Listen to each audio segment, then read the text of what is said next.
From JBS Studios in Greater New York, this is the JBS News Update with Teisha Bader. I'm Teisha Bader with the JBS News Update for Tuesday, November the 27th, 2018. President of the Czech Republic Miloš Zeman, together with Israeli Prime Minister Benjamin Netanyahu, inaugurated the Czech House in Jerusalem today. Yesterday, Zeman addressed the Knesset and conveyed his wish to move the Czech embassy to the capital as well, but that remains to be seen as the Prime Minister of the Republic opposes such a move. And Netanyahu today also said he would soon be flying to Chad to officially restore diplomatic ties with the Muslim-majority African nation. This while its president, Idris Deby, continues his historic visit to the Jewish state. Ties with Chad were severed almost 50 years ago. Deby expressed his wish yesterday to mend them. U.S. Ambassador to Israel David Friedman released a statement yesterday, apparently in response to inaccurate reports about the timing of the unveiling of the U.S. Middle East peace plan.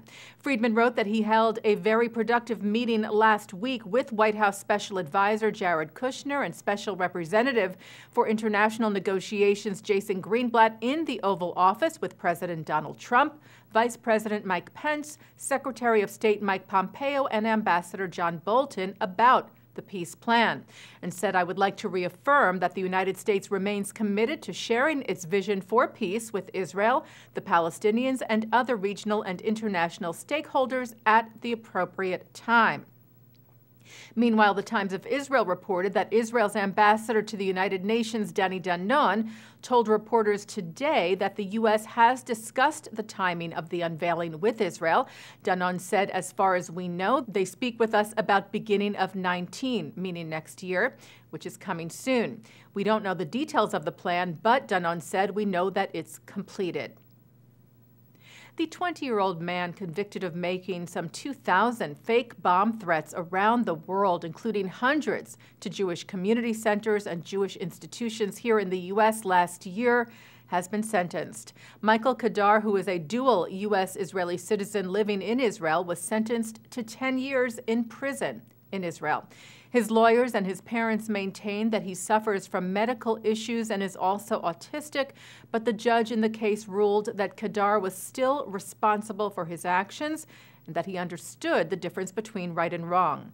The U.S. Justice Department indicted Kedar on federal hate crimes charges back in March. Anti-Israel activist Roger Waters is once again using his performances to promote the BDS, Boycott, Divestment, and Sanctions campaign against Israel. And Jewish groups are not having it. The former frontman of Pink Floyd, who is also known for using anti-Semitic imagery in his concerts, is currently on tour in Latin America and spoke at a BDS event before a recent concert in Buenos Aires.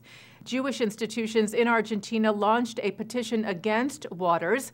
The Simon Wiesenthal Center urged his tour sponsors to withdraw their financial support, as did the leaders of the Conference of Presidents of Major American Jewish Organizations. Chairman Arthur Stark and CEO Malcolm Hoenlein wrote that Waters should not be given a stage to spread his hateful views, and clarified that Waters' comments are not based on a criticism of a particular policy of the Israeli government, but of Israel's right to exist. They said that especially after the deadly shooting in Pittsburgh, it is essential that we speak up clearly and demand zero tolerance of intolerance, no excuses and no exceptions. The Anne Frank House has undergone some renovations in order to connect better with the younger generation. The museum in Amsterdam is built around the secret annex where the Frank family hid from the Nazis from July of 1942 until they were arrested in August of 1944 and sent to concentration camps.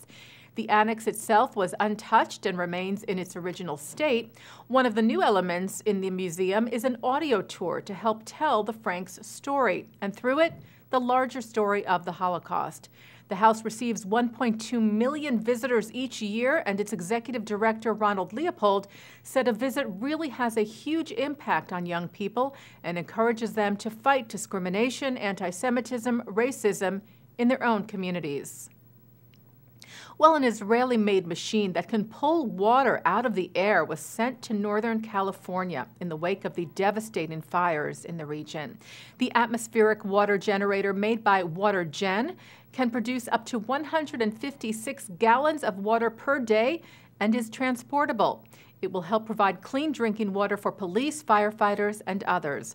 WaterGen USA President Yehuda Kaplan said if we can help relieve the burden by providing them with clean water, that is something that we will most definitely do.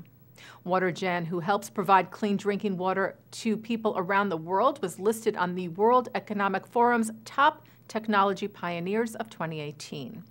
Taking a look now at our programming for tonight on JBS for Tuesday, November the 27th at 7 o'clock, students from the Alexander Muss High School in Israel describe their experiences working with JNF's environmental initiatives. That's at Beth El Synagogue in New Rochelle.